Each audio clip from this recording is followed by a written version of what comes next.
Okay, should start recording now. I'm not too sure now. I start recording now. Okay. Good morning, everybody. I saw 1, 2, 3, 4, 5, 6, 7, 8 as 8 students in here. I'll wait a little bit, like about 2 minutes.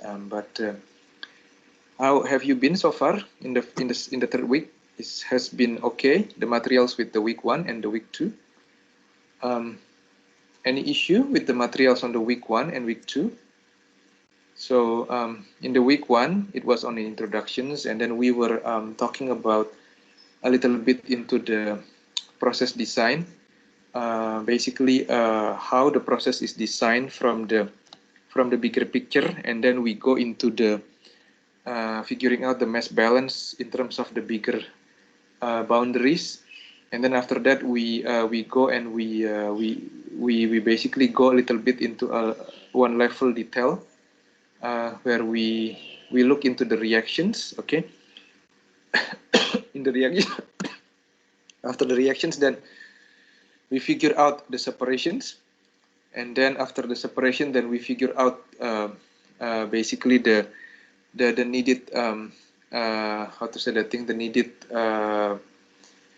heating and the cooling, and then after the needed heating and cooling, and then we go into a little bit more details again. So that's basically how it goes. Or later when you get your process design, then Dr. Hao will explain the thing into more details. Good morning, Osop. Can you hear me? Is it clear, my sound? Hi, morning, Osop. Okay. Then after that, then we go into the week 2. Week 2 is basically on the development of the LAMP model. Okay, on the LAMP model is basically we're talking about because LAMP is basically assuming that the model where you have does not have a property that vary as a function of the space variables. So it does not vary with the space coordinates, meaning that everything is well mixed. Okay, so most of the things that I use in the development for the LAMP model using continuous stir tank reactor. Okay, and then you have an input, output, consumption, and the productions and the accumulations. Accumulation happens if the time variables plays into the action. Okay, so in this case, basically you will have for the LAMP model that you don't have the space variable that plays into the role for your property. You can have two types of the model. One is the steady state, where the property of anything of interest in your system does not vary as a functions of time. And then you will have the other thing is the called transient or unsteady state LAMP model, where basically the property of interest in your LAMP model will vary with time. Okay, so process modeling is a broad subject of the process itself, that it's basically covering the steady state and the transient.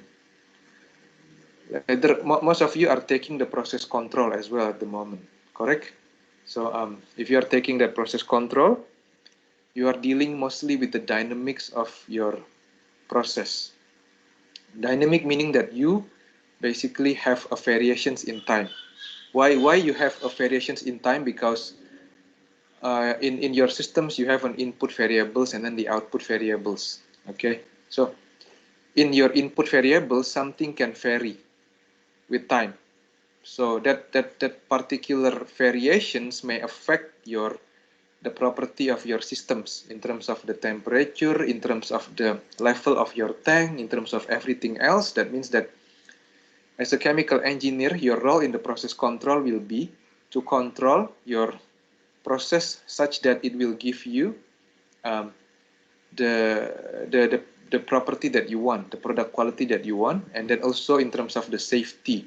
So you don't want the temperature of your reactor to go above a certain threshold that makes it dangerous.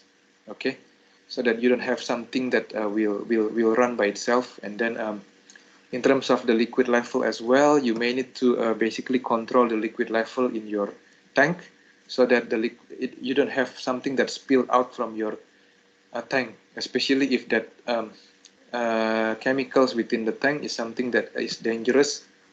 Okay, something like an acid or something that you don't want people to be exposed to that particular chemical. So that's where this process modeling is related with the process control. It's basically very important for you. Then in the week 3, then you go into the first part of the steady state distributed model. Okay, so in here we are dealing with the matrix. Okay, so next week you will have the first take-home assignment. It's actually a take-home test, but I put it take-home assignment that will run for basically about 3 hours and 30 minutes. I give you extra 30 minutes for cleaning up of your documents to make it presentable, and then for you to scan and then to submit. That will run from 8:30 in the morning in Wednesday, and then up to 8:30 up to 12:30, because that one is 3 hours 30 minutes with the extra 30 minutes for you to tidy up your things. So please make note of this take-home assignment. The materials will be from week 1 until week 3. There will be something related with the concept. So all over the slides, then you get a concept. Then I would like to basically just assess your understanding on the concepts. So like one problem will be assessing your. I would say that one is not really a higher level thinking. It's just a memory of what you know about this process modeling and then all the concepts related to it. Another thing will be related with the mass balance. So as a prerequisite for this system is introductions to chemical engineering. So that means I need to go and test again your mass balance. So you may want to go back into your intro materials and then check back your basics into if there is any reactions, for example, whether you need to do it in terms of the mole, right? And then if there is no reactions, then you can use a simple mass balance. And then if there is any reaction, meaning you need to pay attention into your accumulations, if any, or if not, then any productions or consumptions. Okay, if it is a steady state, then normally you don't have any accumulation. So you have to bear in mind that within a reactions, then you have a productions and a consumption term, and then within the reaction systems, you have to deal with the mole. Okay, that is the thing. And then if there is any recycle from your system, for example, if there is any reaction coupled with the separations, I want to test your understanding back into these systems. Okay, so that one problem will come out in that respect. Another problem will test it your LAM model. How if I put you into, if I give you a figure, then a systems, and then I give you an input and I give you an output, how you make a mass balance over that system, over that particular system. That will be one of the problem that I will test. The other problem that I will test is your logic on the process. So when I give you that process, I dissect everything for you on that particular example in the last slide of the week 1. I want you to start thinking about the distillation columns and then all those things. Like if you have a distillation column, how does distillation column operates?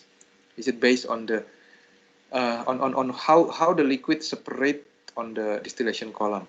You need to know it based on the volatility, meaning that the higher boiling points component will come out in the bottom part of the column. Okay, and then the one that is volatile will come out at the top. That is also coming out in my week 3 slides. I give you a new example starting from the last year. It's on the MACAP pill. Okay, so this sort of overlapping with your process mass transfer, but your process mass transfer, I'm not too sure how many of you do process mass transfer. Abdul Kader, did you do process mass transfer this semester, or you have done the thing from last semesters, or you will do it next semester? Huh? Say, I cannot hear you. Not yet or already? Already, yeah. I cannot hear you clearly. So it's basically overlapping in here. So it's basically showing you the applications of the. Okay, thanks Abdul Kader for that. Because I'm using a speaker, so sometimes my echo basically like shadow the sounds from you and other students basically. So this MacAptil should be okay for some of the from some of you that has done the process mass transfer. But in here, what is implied is that MacAptil that I put into the week 3 example is categorized under the LAM model. Okay, because for each stage of your tray within your distillation column, we did assume that each of those is the LAM model. Okay, but in the perspective of the bigger column, you do have discrete components of your tray that basically vary in terms of the property. But because the change is discrete, not in terms of, it's not very continuous, then we regard this model as a LAM model. Okay, so I have been talking about your take-home assignment for next week. I am just giving you a tips so that you don't come unprepared for the next week assignment, take-home assignment. So that's what I'm talking to you is what you need to deal with. Okay, because as a chemical engineer, if you don't have a logic into your separation, into your distillation column, what goes in, what goes out, and then how you basically arrange your reaction, you basically connect how you connect your reaction with your separation column, and then all those things, then later on when you want to design a real plan, then you will have difficulties. So it's very important that you understand those things. I haven't say hello to Chandipa. Hi Chandipa, how are you doing? Can you hear me clearly, Chandipa? Good sir. I'm good sir. How about you, Refera? How are you doing, Refera? Are you doing okay, Refera? Okay. So I have like 11 people in here. I was expecting more people to show up in this morning, but anyway, what can I do, right? Okay, so we shall go. I will not go again, repeating again the what I have given in the actual recording, but I want to basically covering again and going a bit slow and going a bit slow into your MATLAB, so that I just want to make sure that you start steady from the beginning. So this is week 3 already. I just basically want you to go into these additional materials too. So this is what we will discuss today. Okay. Appendix A MATLAB tutorial. So this comes from the book of Dorfman, Daoitidis. Okay. I can give you this book if you want, and then if you think that you don't really have time to go into this book, then you can just simply look at the additional materials in here. Okay. What is covered in this Appendix A MATLAB tutorial is basically not the general tutorial on how to use MATLAB, but mostly on the condensed collected list of the pieces of MATLAB that is used in the programs in this book. And then I find that this book is very good, so that I'm using this Appendix A tutorial. Okay. So let me start with this one basically now. So in the MATLAB program, we have 4 types of data: scalars, vector, matrices, and strings. So to define a scalar quantity, we type x equal 3.2. So let me go into my MATLAB online. Okay, I will resume here. So I assume that most of you already know how to go into the MATLAB. Is my assumption correct? Have most of you tried MATLAB to go into the MATLAB and MATLAB online? Have all of you been able to access the MATLAB online? Sarina, Abdul Kader, Chang Ying, Saif. Is there anybody has a problem with accessing MATLAB online, or everybody is good with this, with the MATLAB accessing MATLAB online? No problem? Okay. Everybody else, I just want to check your thing, because this has to start going already and start working with your mates in the groups. Okay. If not, then I did not do it properly, meaning. Okay. So let's say that we want to define the scalar quantity. We put, so we have a common window again. Okay, which I drag it up a bit. We have this current folder in here, we have a workspace in here, and then this is where the M file can be opened. Okay, so let's define a scalar quantity that we can put x equal 3.2. Okay, that will be x equal 3.2. And then Chandipa and Refra, you can access MATLAB or not? Have you tried? Saif as well, have you tried this? And then Kusal? Yes, I can access it. Stephanie? Okay, that will be x equal 3.2. And then let's try these things. Mod for x, the answer will be 0.8. So we put in mod x 3.2. Okay, mod 4, and then I put in x in here. Am I correct? Let me check it again here. Mod for 3.2. Mod for x. Okay, then let's type these things in here. So the answer is 0.8. So what is this 0.8? So this 0.8 in here is the remainder of 4 divided by x.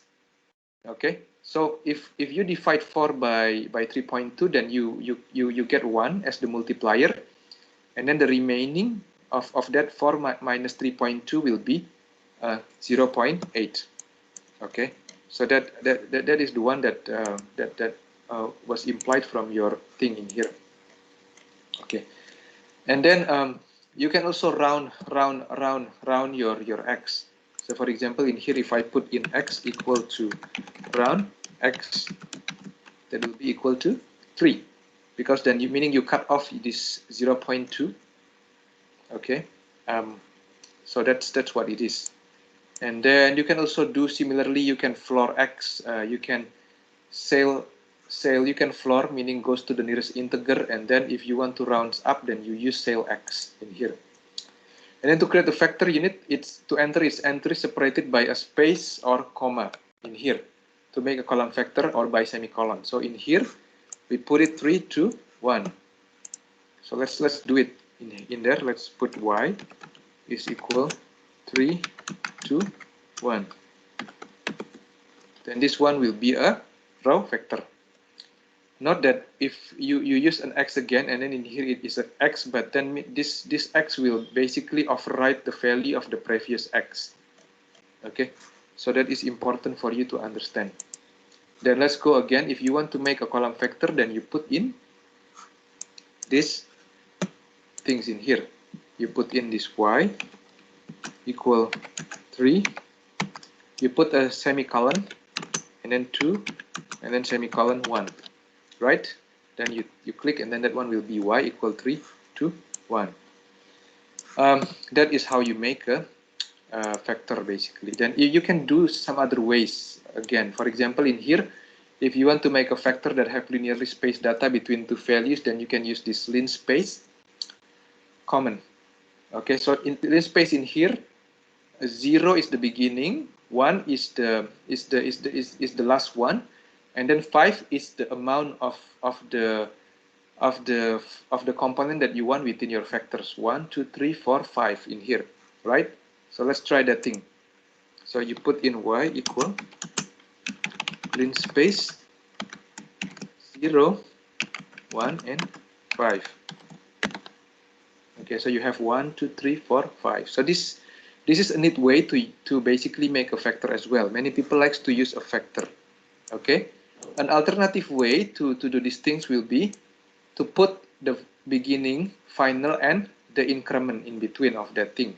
So if we do that thing, what we will get is something like this: y equal 0, 0.25, and then 1. So the result is the same. So like now you know that either you can use a linspace or you can use this things, whichever is okay, whichever you think is good, then you can do. Then now what will happen if I put in y equal to 0, 0.25 to 1.1. Then this since 1.1 is located in between 1 to 1.25, but you define this 1.1 as the final point, then this will be skipped. Okay, so MATLAB is smart. It will only include the one that are within that particular increment only. So that is the thing that you need to bear in mind. Okay, then from this y that we have done, we can replace the component at that particular matrix by using these particular functions in here. So y at the location, at the second locations, will be replaced by 0.5. So let's do that thing. Y2 will be equal to 0.5. So then we replace that 0.25, the previous one, with 0.5. Okay. That thing is something that I have shown you in the quick introductions to MATLAB last week, but I just want to go slow again with you this time to make sure that all of you are starting steadily with the MATLAB.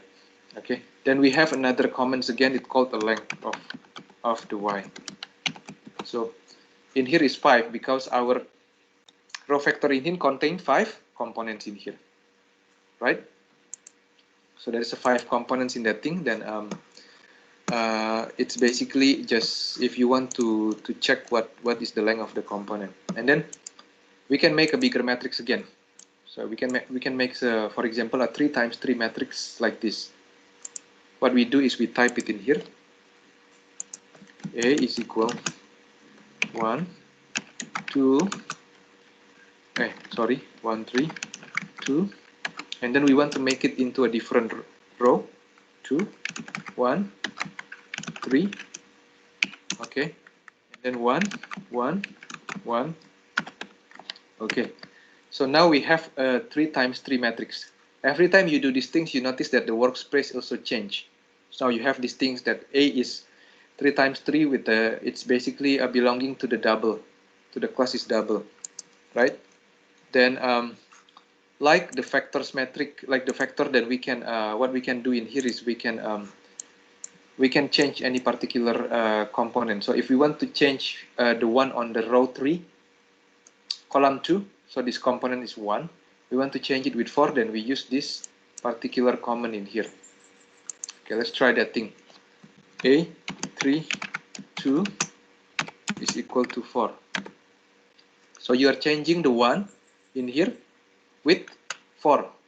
Now it becomes 4 in here, right? Okay, and then same again. For this matrix again, we will find this size A. Okay, this size A. This will give you 2 because that means you have a 3 row and 3 column, right?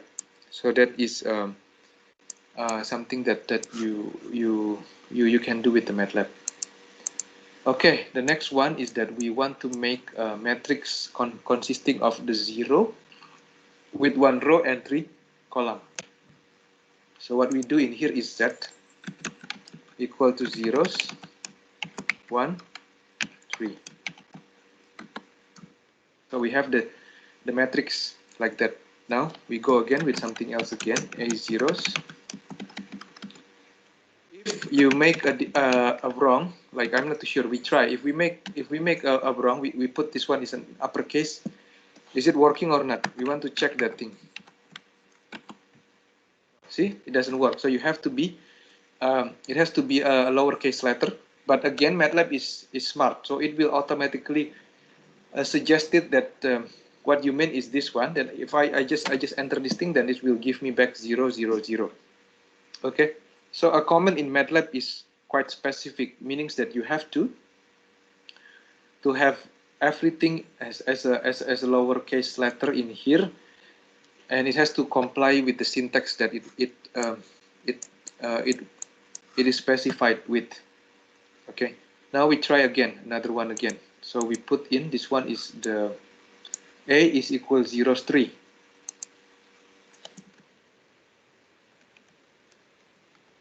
So this means that you have the one with the 3 rows and 3 columns, right, in here. Then we continue again. Then we want to replace the first column, the component, the first row and the first column with 2. So we put in A, 1, 1 equal to 2. Then we replace that thing in here. Okay, so this is the basic one. And then we can change this one with the sparse form. So sparse when we put in this, let's try this one first. Okay, A is equal sparse A. Then this will only specify that the only non-zero component is the one on the row 1, column 1, which is 2. Why we bother with these things? Because in here, if you need to read carefully, that is a very important for setting up space in the memory when we have very large vector or matrices. Okay, so this one means that if we put them in the sparse form like this, it will only save the memory for the one that is non-zero. Okay, so this will be good because you save a lot of data. Okay, so if you basically save a lot of data into the MATLAB, then it may become slow, especially if you need to copy a large amounts of information. So this becomes quite important in this regard. Okay, so the next example that we want to do is this one, is a string one. Strings are a series of text and are entered using single quotation mark. So let's try this one, and we put it into the MATLAB again. So S equal to, this is a string. So note that in MATLAB it's denoted with a different color. In here is basically a violet color, because this one is not a normal variable.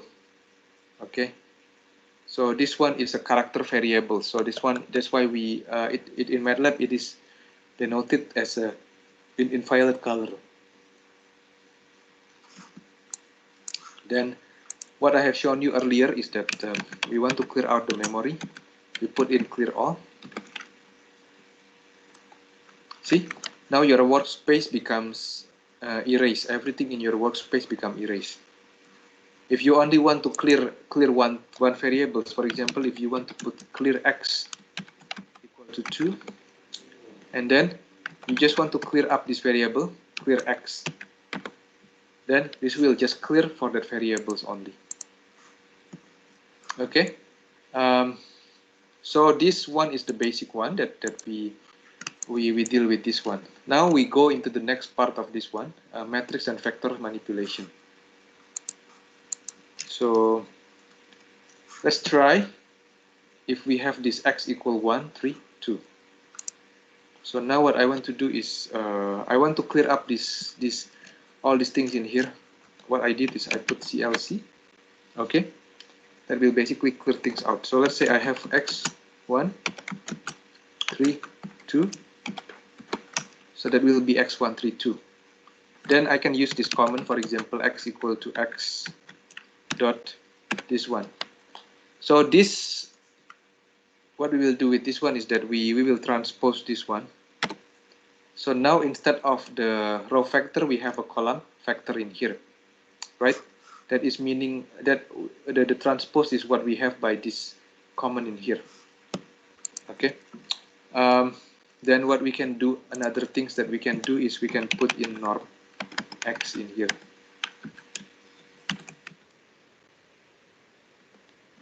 It's 3.7417. Then you will be confused what is this norm x did. So this norm x in here is the Euclidean norm of x. Okay, it's normally something that is useful if you want to check whether your matrix operation later on can be converged or not. This is something that is important.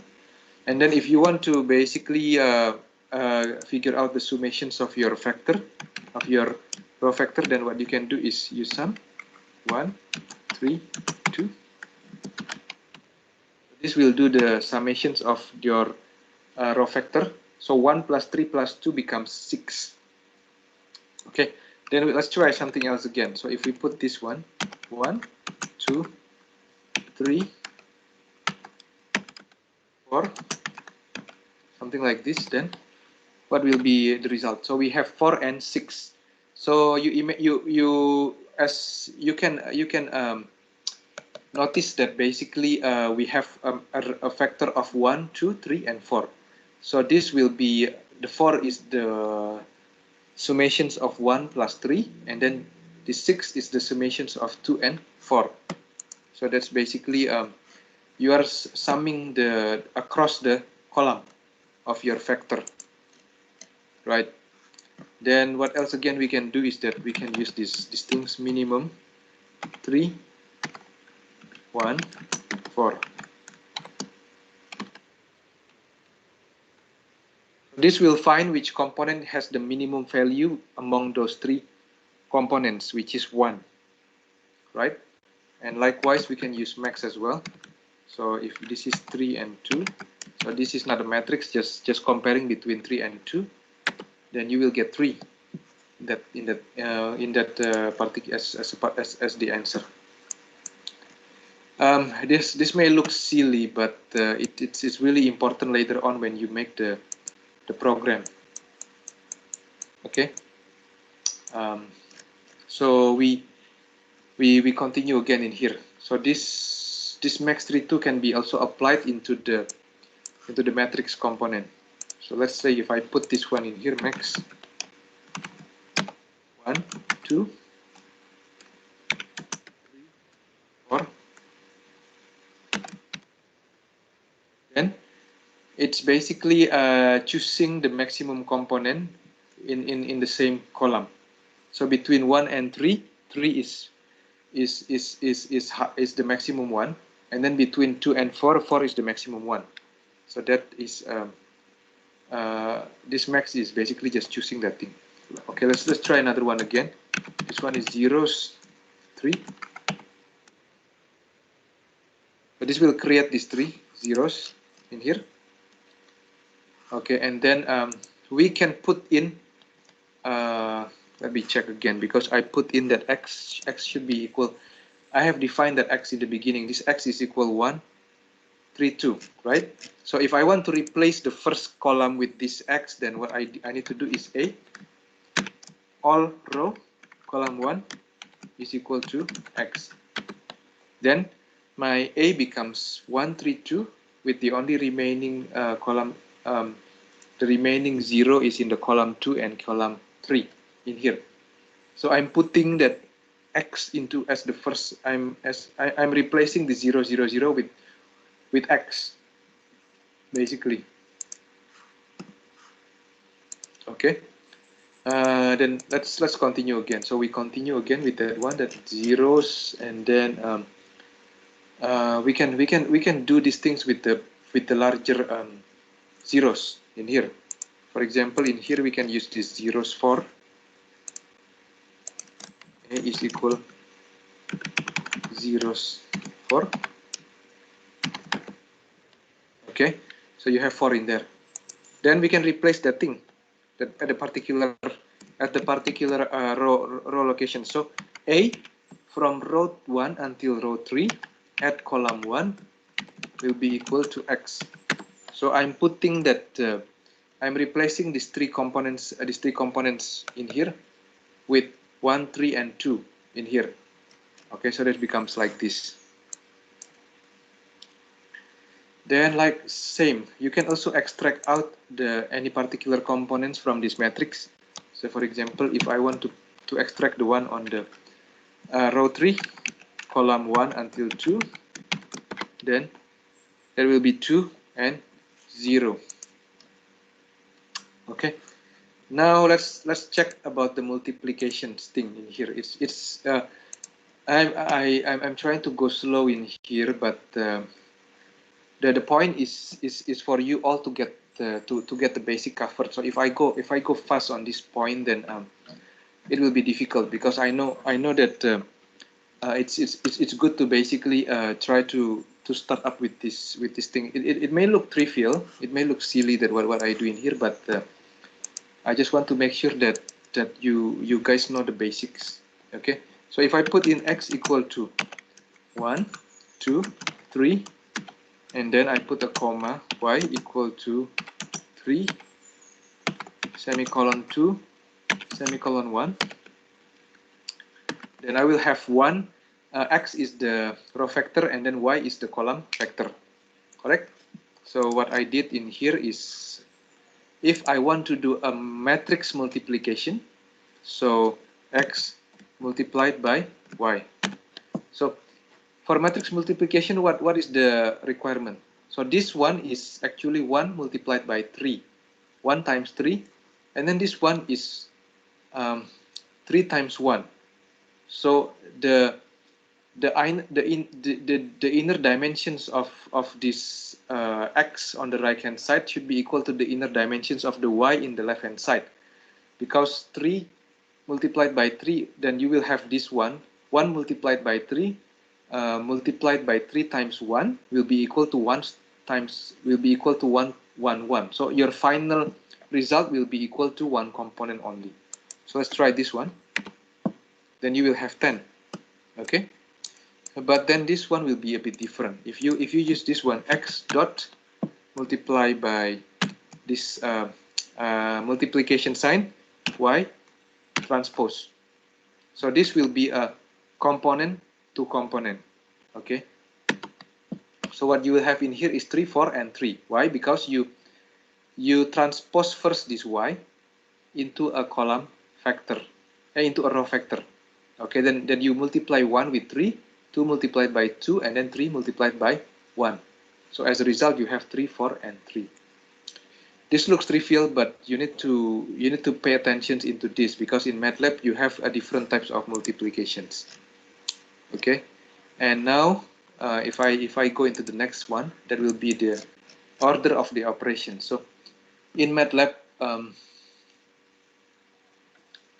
you have this order of the operation is the parenthesis will be executed first, then exponentiation, negation, multiplication and division, and addition and subtraction. Okay, so that these things is something that you need to know. This we have done this thing before, when this is a string already. Okay, and then if we want to display A, for example, a matrix A, then what we can do is we can put in display A in here. So let's try that thing.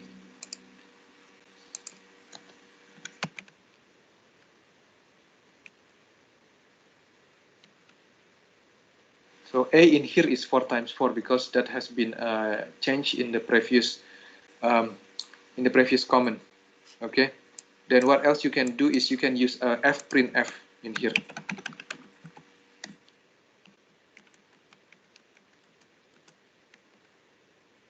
Then I can put in this formatting things called T, text,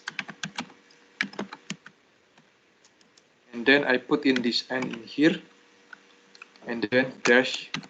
Okay, and in here meaning that this will be like a basically this step, so it will move into the next line. Okay, so this is what happened if I put these things in here.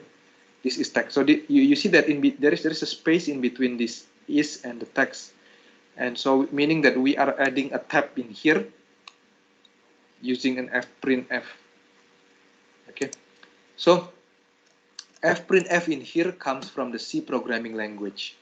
Okay, so any reference on the C programming will have an extensive documentation on using fprintf. This is very powerful.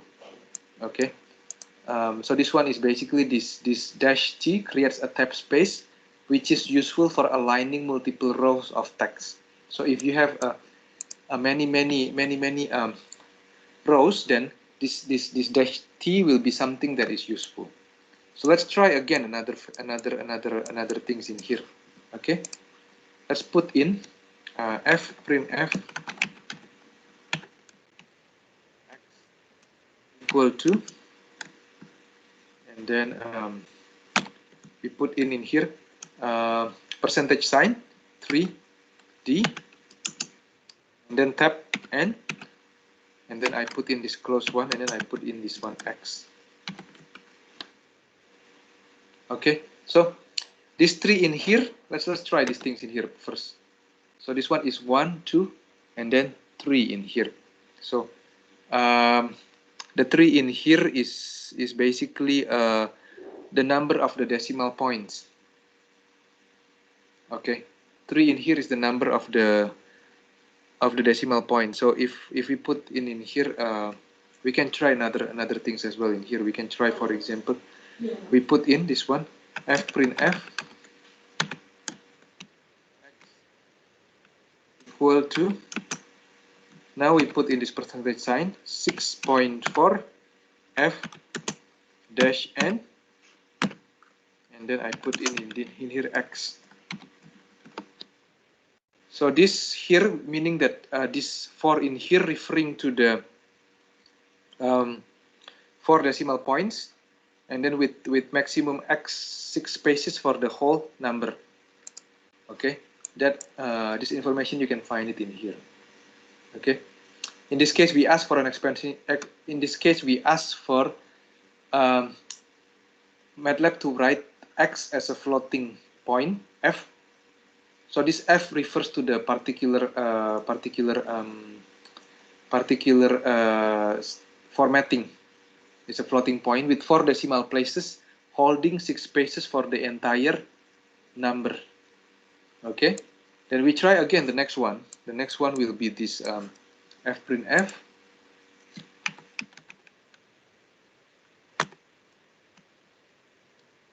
x equal to percentage 5.3 e dash n, and then x in here, right? So e in here meaning that we want the final result to be expressed in terms of the exponential notation, okay, with the 3 decimal places, 1, 2, 3 decimal places behind the dot, and then we are only given a 5 total characters to be whole. So this one is we are using 4 basically, but it will basically keep that presentations to 5 total characters. Okay, now I don't have any extra space. What I will do is I just put in a CLC. Okay, so if I just put in a CLC, the workspace is not erased, but my whiteboard is erased basically. So this will be convenient if I just want to continue, but I want to maintain my character with their previous values. Okay, now let's try again. Do I have y1? I just want to check whether I have y1. No. So I can put in y1. For example, if I want to put in y1 is equal to 0, and then I want to put y2 is equal to, let's say, 0.5. Okay. Then I want to start on the top of my common window.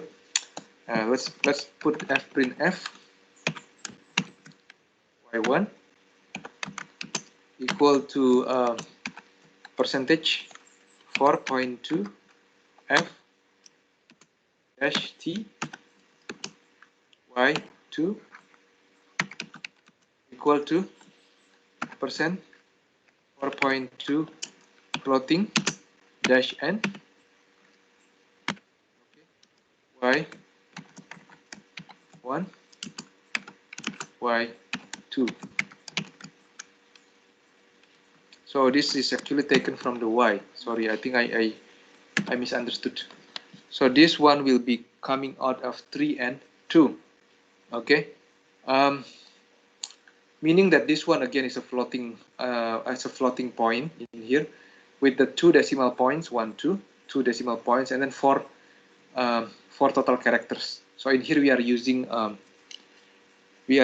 I think a 4 total characters in here if we include the dot in here. Okay, if not, then it's only 3 characters in here. Okay, then like what I did again in here, we use a CLC again in here, and then in MATLAB, we have this logical flow is equal, is not equal, greater than, less than, greater or equal, and less or equal. Okay, I will just do this last one to check this one. So if you put if x is equal 3, then y equal 2. If x is less than 4, then y equal 1. Else x equal 0. So how do we do these things in here? If we have those kind of blocks in here, it will be important that we use an M file. Okay, so let's start these things in here. First, I want to clear up everything. Clear. I want to put in CLC. Then let's put in a new M file in here. The new one that we put in if x equal to 1, 1, if x equal to 3, y equal to 2, right? Else if x less than 4, then y equal to 1. Else y equal to 0. Then n. Then we need to save this one. We save as what do we want to put in here. For example, if I just want to make it Dorfman. Wait, I put in Dorfman. Logical. Example 1. Save. Then I need to save first. If I try x equal to 3, right?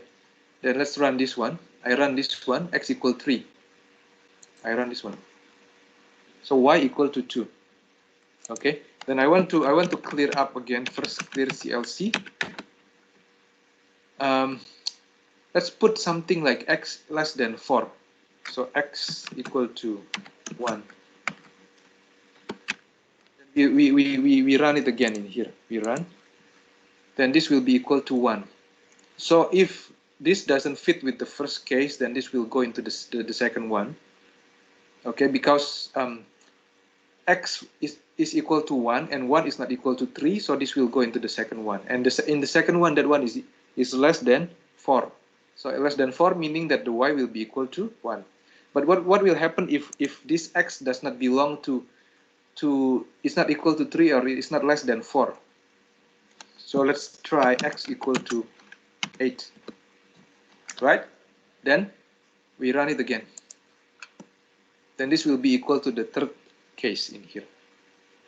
Okay, so this one looks silly, but I just want to show to you that it's nothing special about the coding. It's just you just need to basically try the MATLAB and then try to figure out the details one by one, and then you go into the MATLAB and then check how this works, how that works. Then you should be able to understand most of the things, and if not, then you try it again, try different examples. Okay, so let me clear all these things. Clear. Then CLC.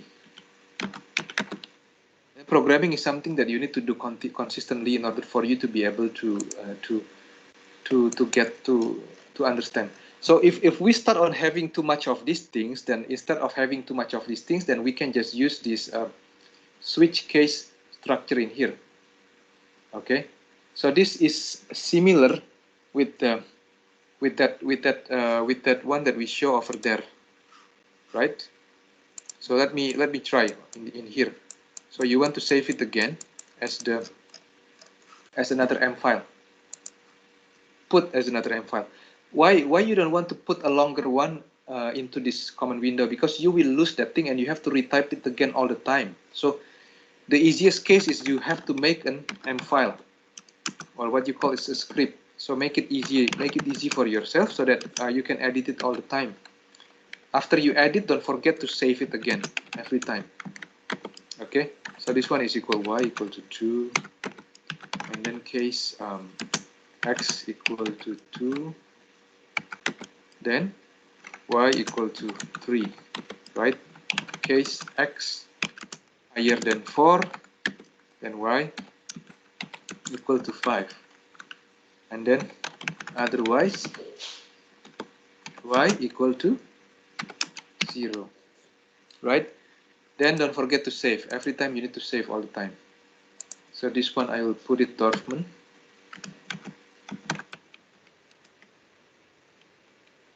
Logical. Example 2. Okay. So then what value should we put in here? Saif, what value do you want to put in here for try, for example? Are you still listening to me? Are you still listening to me or not? What value do you want to put in here? You can pick any value.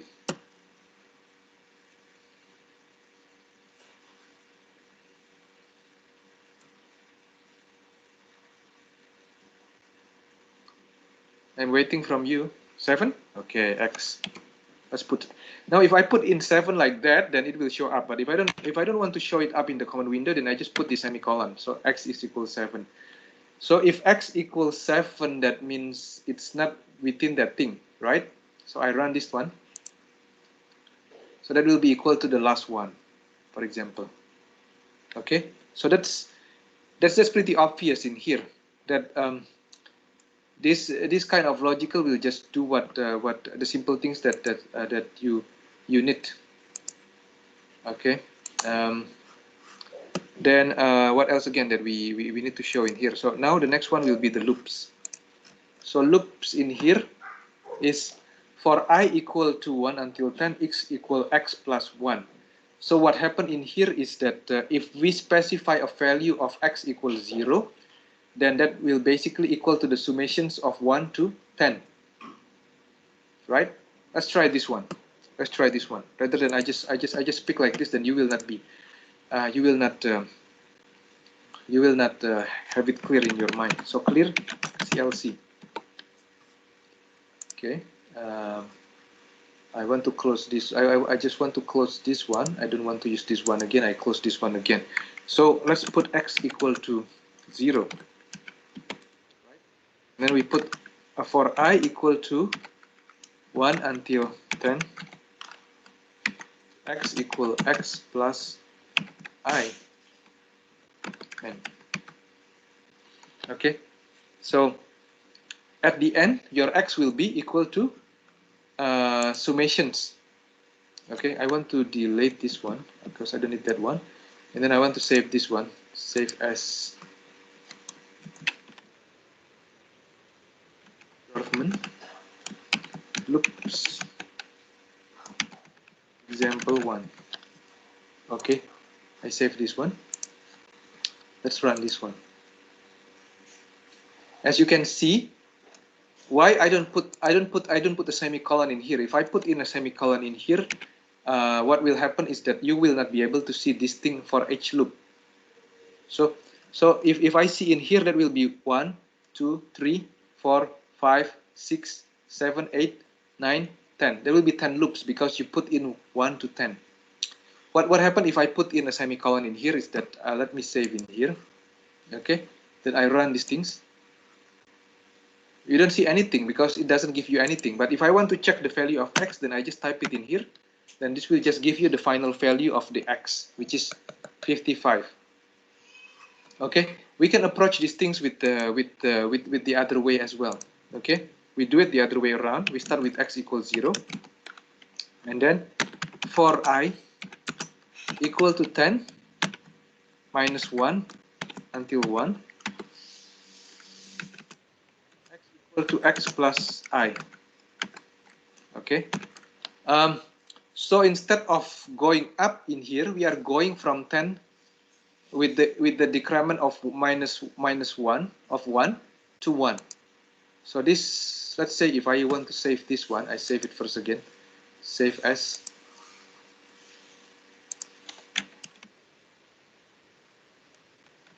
Dorfman Example 2. Okay, let me save this one. Then I want to clear up these things again. Remember, you can put this clear in here, or alternatively, you can put the clear in here within your MATLAB, right? Let me save this one, for example. I save, and then I run in here. So this one will be equal to 55. If I don't want to save it in here, I can also if I save this one, I need to check first before I save. I save and then I run again. Okay, that one is okay. If I want to get rid of the clear in here, also can. I will just put a save in here, and then I clear in here. And then CLC, go up. Okay, so that basically do the same things with what I did before. This can be done using the same things, which is while x less than 10, x equal x plus 1. So this will only execute until 9 because you put it x less than 10, unless if you put it less than 11, for example. Okay, so this one is another way, basically to if you want to avoid infinite while loops, then you need to specify this break in here. Okay, if you put in this k equal to 20, this one is just a particular number. It's like a counter number that every time it's loop, then this k will increase by 1. And then you want to make sure that if the loop is more than 20, then you will break that thing. So this is a good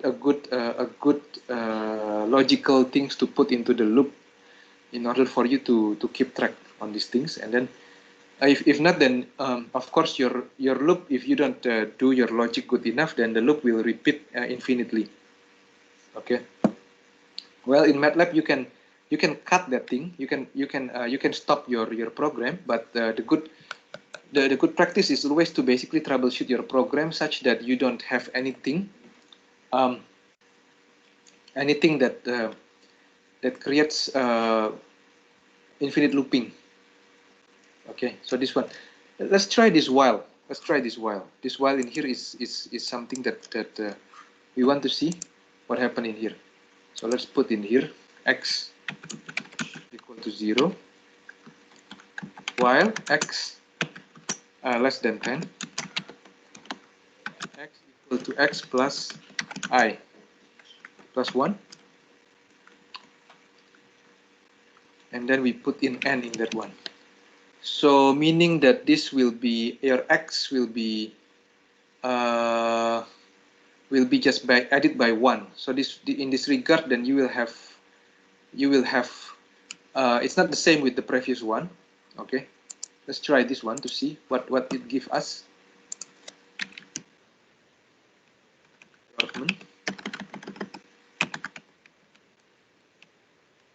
Oops. Example 3. Okay, and then let's run in here. So this will give you 10. I can also multiply these things again if I want to do while x equal to 10, while x equal to less than 10. So that one is, I think is that this one is a different looping to get a different one. So this, let's say if I want to change this one, change the name of this Dorfman logic loops example to example. This one is, I can put rename in here, and then I put in loops.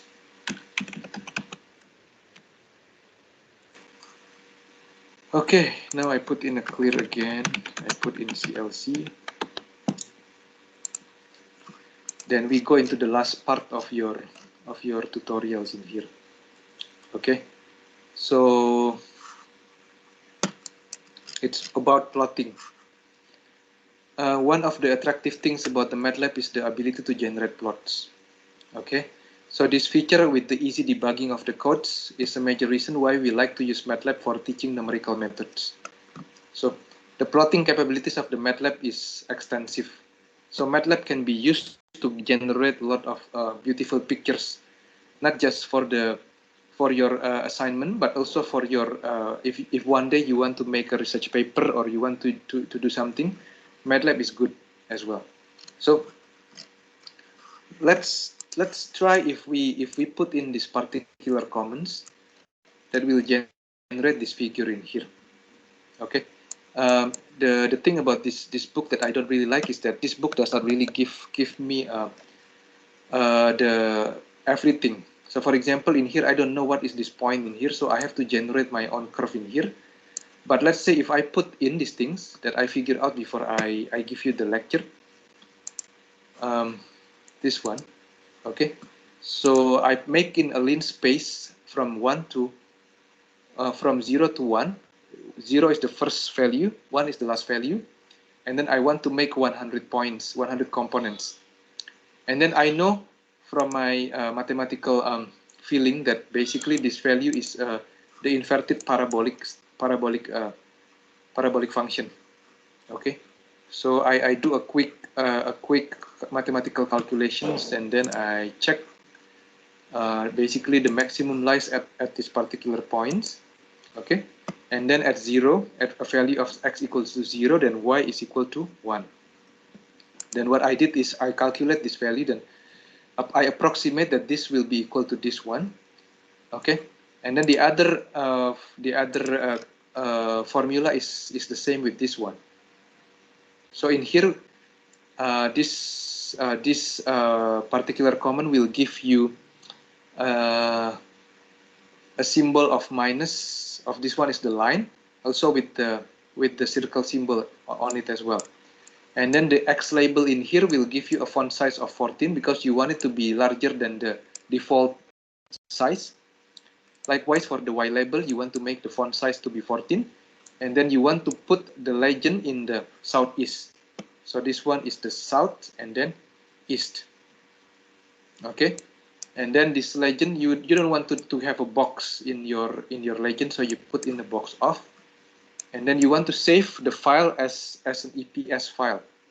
In my case, I want to save it as a JPEG file. So what I can do is, this is what I did. I put in everything, I just copy everything, or I just retype everything, but except this one is a JPEG file in here, right? So what happened if I run this one? Let's try, I run this one. So I will have a figure in here. Okay, with this circle. If I want to make it less dense, what I can do is I can reduce the points. Let's say I put it into a 75 points. Don't forget to save. Okay, don't forget to save. And then let's say if I want to play these times into something that I want to put it as an X instead of the circle. And then I want to make the font size to be much bigger. I want to put it 20. And then I want to put it 20. And then I want to put the legend on the northeast. Okay. And then I want to basically shut off this comment. So what I can do is I just put in a percentage symbol before the legend box. Okay. Then I want to save. Don't forget to save again. And then you run it again. Okay, this will create another figure again in here, where this one the size is X in here, and then this one looks less dense.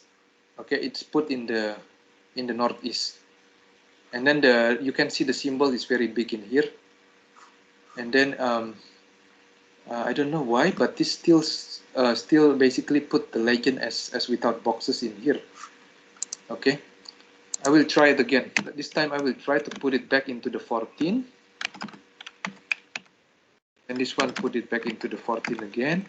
I resume it back into the circle again. And then I want to put these things, for example, in the northwest. Right? So I put save again. Then I run it again.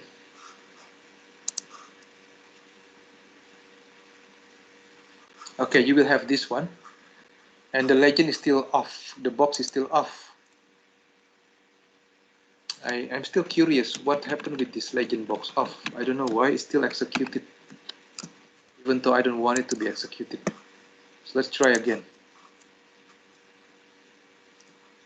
So now it comes with the box in here, right? You can see that there is a box in here. Okay, so I put it back again. So this one is box off. I put it into the southeast.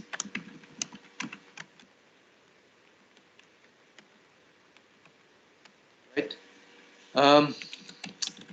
And then I save it again. Then I run again. Now what you notice in your working folder is that you have that it produces this called the figure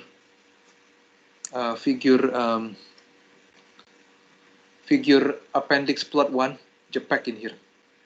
Okay, this one you can download. You go into your home, you download, you save the file.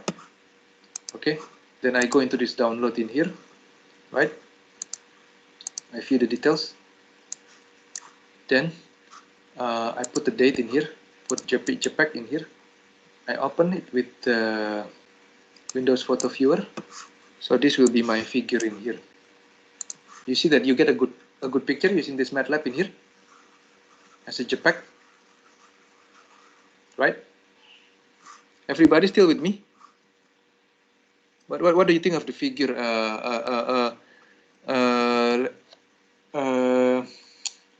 Kusau, what do you think of the figure? That one, this one looks good or not? The figure. Does it look better than if you put than if you use Excel, for example? What do you think, Stephanie? This looks okay. Good. Good enough using MATLAB.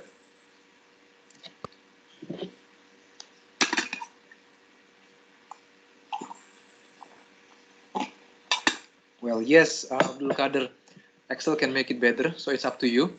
I'm just giving you an option. I'm just but this basically shows that it can be tweaked in the MATLAB.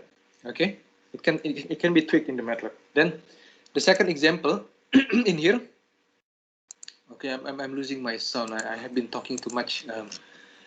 Okay, so the second one is basically showing that it's possible to plot multiple curve into these things. Okay, now again I told you that I don't really like this book because it doesn't tell me the value of this function, so I have to figure it out myself. So I just do trial and error. Okay, which I have made in my MATLAB program in here. Okay, this one is a plotting Dorfman example 2. So let me just clear and CLC first to make sure that everything is good. I just want to erase everything. And the thing with these things is that every time you run this program, it will make a separate figure because it's creating this H figure. If you don't use this one, you just simply start with the plot, then it will override the previous one.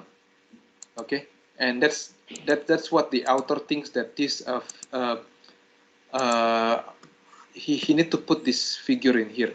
Okay, and then you need to look at your current folder where you operate these things, because that whatever the output will be put into the directory of your MATLAB where you put your M file, right?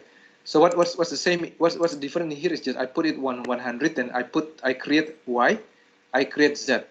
Notice that in here I put in dot in here because I want to multiply per component. I want to multiply the per component. So I don't multiply. I don't use matrix multiplications. I multiply per component, and then I create a figure in here.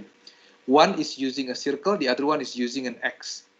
Okay, and then I can just add the plots. I just add the data just beside to each other within the same comment in here, and then the legend as well, and then I can save them into the same but different file. So let's try and run this one. I go into the editor, I run. So what I have in here is this plot in here. It looks dense, so I want to reduce it a bit. So let's say I put it into 70, right? I save it again, then I rerun it again. Then I have some, it still looks dense to me, so I want to decrease it to 50, let's say. And then I want to run it again. Now it looks better. Of course, probably this one doesn't look the same with this one, but I think I can, that looks almost the same lah, I would say, but probably you can figure out what kind of functions that will give these things better. Okay. Then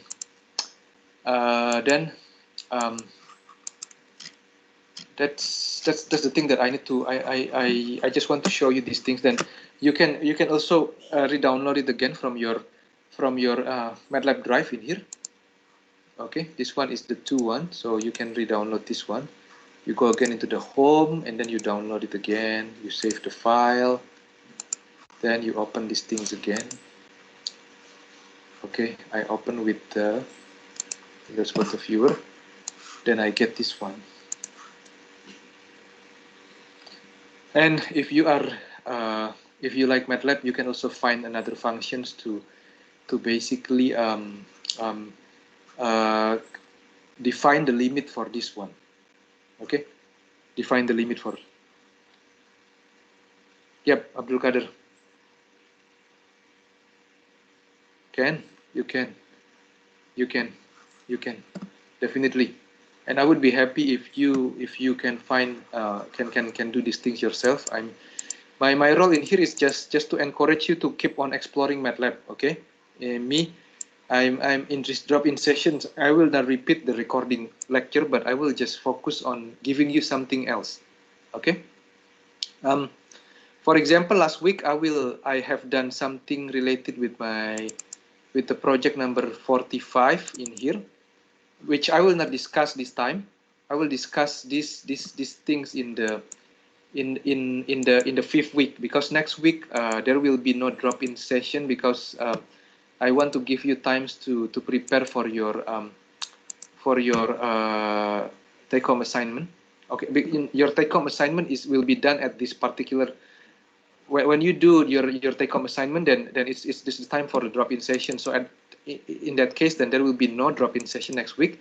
I just want you to focus on your take-home assignment and your MATLAB project. Then the week after that, which is the week 5, we will continue again with this. I will give you a little bit of an overview into a liquid level control problem that I took from the Dorfman and Dovitidis. So in this one, for example, when I want to plot in this I created myself, okay, from that book.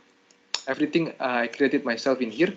Then you can use this kind of specifications. For example, you want to limit the figure. For example, this one is x limit 0 to 2, x limit -8 to 9.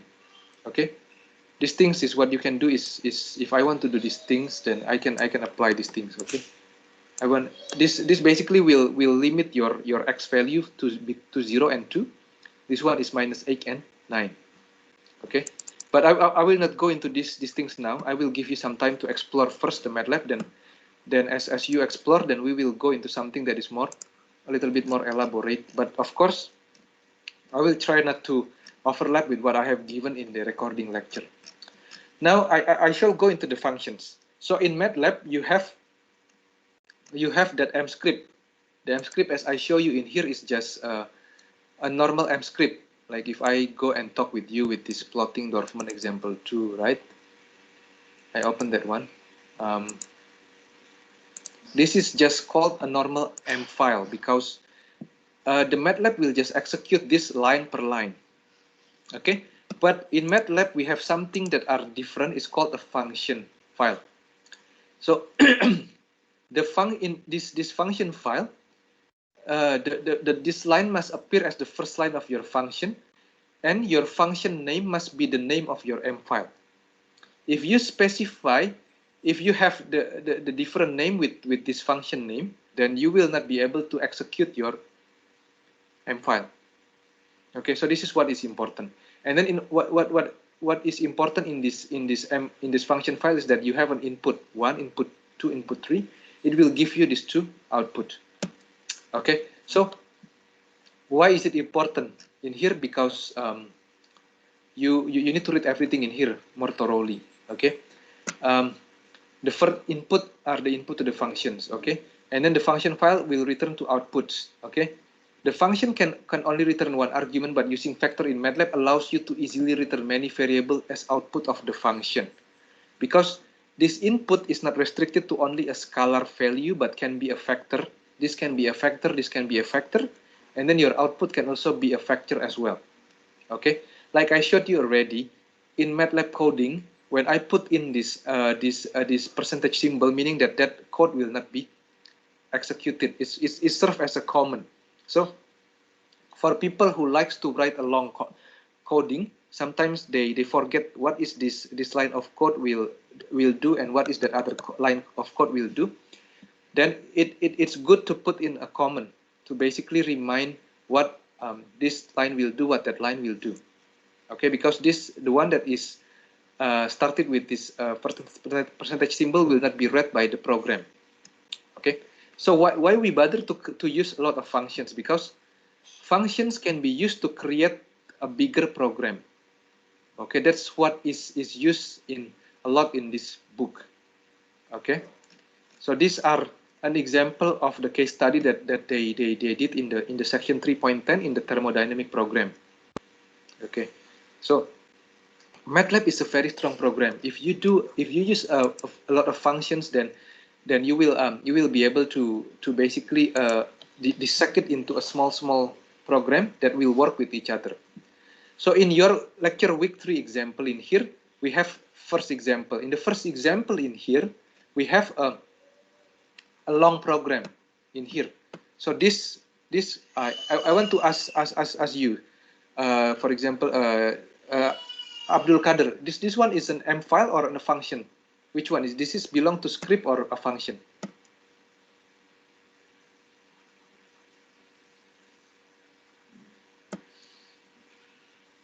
What do you think? Abdul Kader? This is just an M. Oh, no. Yes. This is long. This is long. I don't know why I cannot hear you clearly. You can type it probably. Okay. Stephanie, what do you think of this one? So this one is just a normal script. This is not a function. Okay, so this will be executed line by line. So this is what the beginners will do in MATLAB programming. Okay, they will just use these things only. Okay, this can be replaced in the second example, in the second versions in here by this very short coding, based on the logic that I told you already. Okay, in the recording. Okay, so you first define this ILO, LO, and I will not go into the details on this one. Then I have another example. Example in here is a binary distillation using McCaptil method.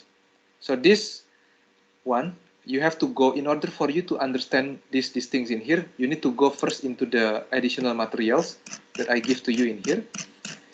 And then I will not give you any materials that I think is not correct. So I always give everything. I always give the equations as well.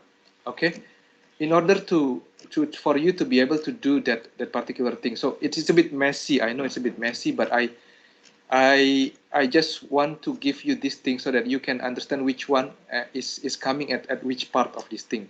Okay, and all these things is explained in here.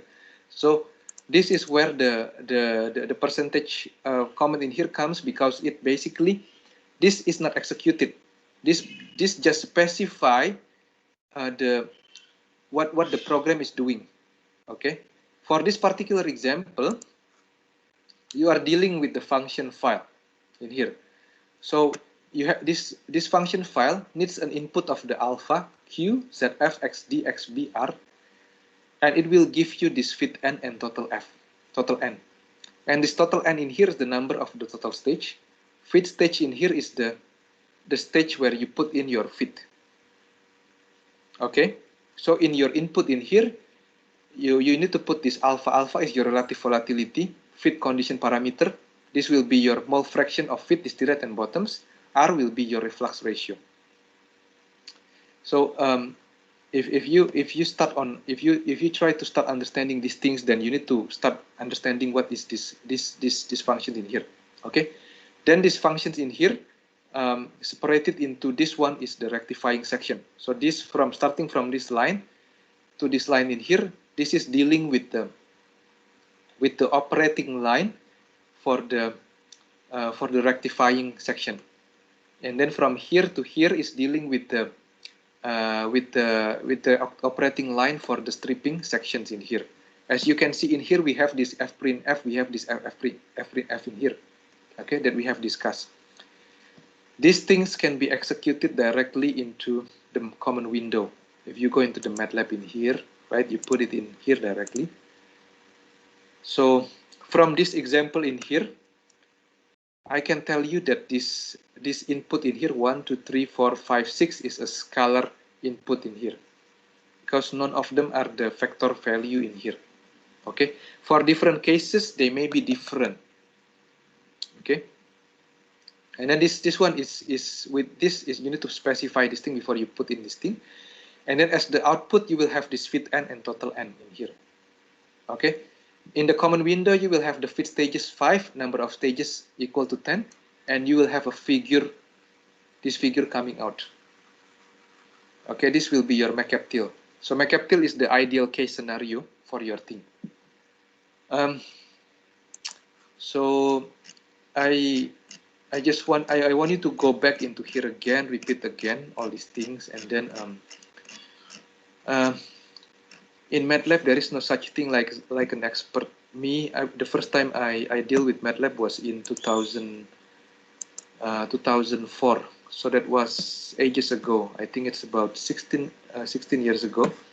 MATLAB has evolved so much since then. Okay, but even for people like me, I still learn again. And today I think I'm losing my sound because I keep on talking for about 1 hour and 20 minutes. But I want everybody to start from the same ground like me. So the point that I did a lot of these things, I try to make it so you see the recording is already almost 1 hour and 30 minutes, and I will cut it shortly. I want you to practice by yourself. Okay, read everything, because in the weekend what I did is I read before I start giving you these drop-in sessions, and for people like me, I have to read line in line in the MATLAB, and then you work with your friend as well. Okay, you work with your friend on the MATLAB, try to understand things, and then try to decipher the code again. I think I will stop these sessions in here.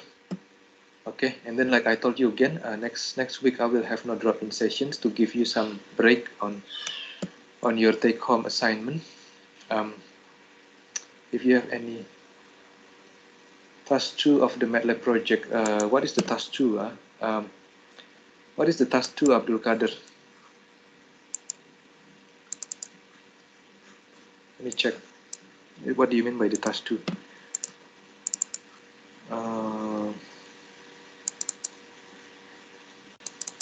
Wait, let me check my documents, because I need to take it out again, the documents.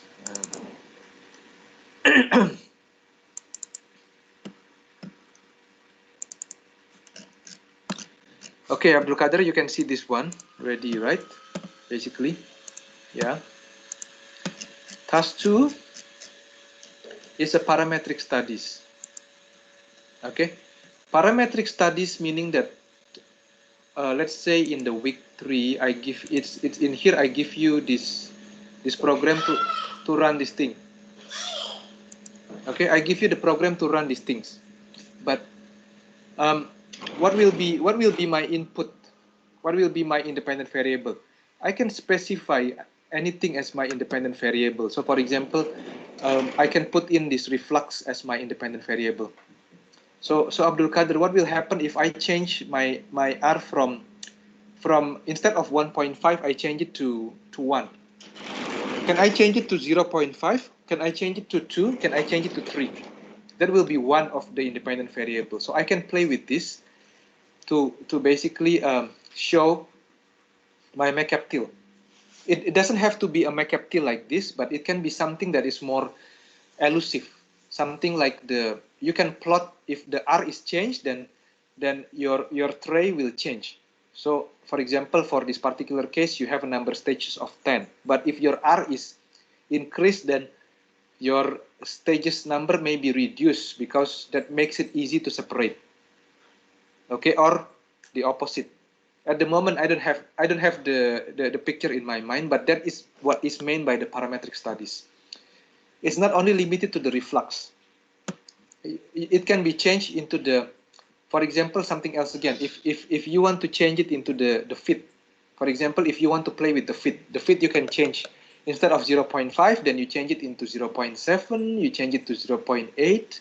So what I meant by the task 2 parametric studies is I want to see a creativity in here. So from the program that is given to you, instead of just deciphering the code, I want you to act like a consultant. If a client comes to you, hey, Abdul Kader, I want you to show me your understanding on this particular problem. For example, if it is distillation column, if you have to convince your client, oh, I can do this. If I increase the R, then this will be like this. The separation will be better. That this thing will be this. Or I can play with the fit. If I play with the fit, then I can get something like this. I can get something like that. I can get something like that. That the plot is your creativity. I will not limit your creativity. You can plot anything that you want, but you have to show to me that this plot is showing something significant. Okay, then you justify why this is significant and the relevance to the problem solution. Okay, and then also discuss the applicability and the limitation. So for example, in this particular case of the week 3 in here, Abdul Kader, for example, you tell me that Jaka, I cannot reduce this R to less than 0.2. Then I want you to tell me why. Why, Abdul Kader, you cannot reduce it to that?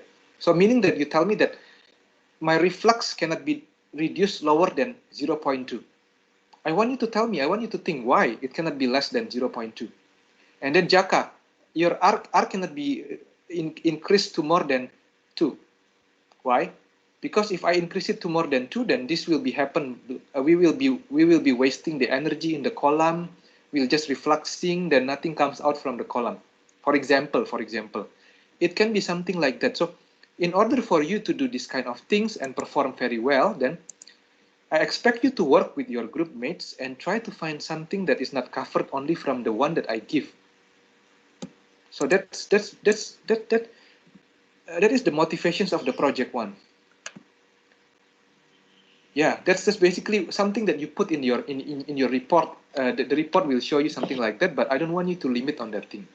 So in the real situations later on, when you go into to become a process engineer, or when you become like me, somebody who published a lot of papers in this area to design a materials, to design a separation membrane column or something like that, then MATLAB will be an indispensable tool. So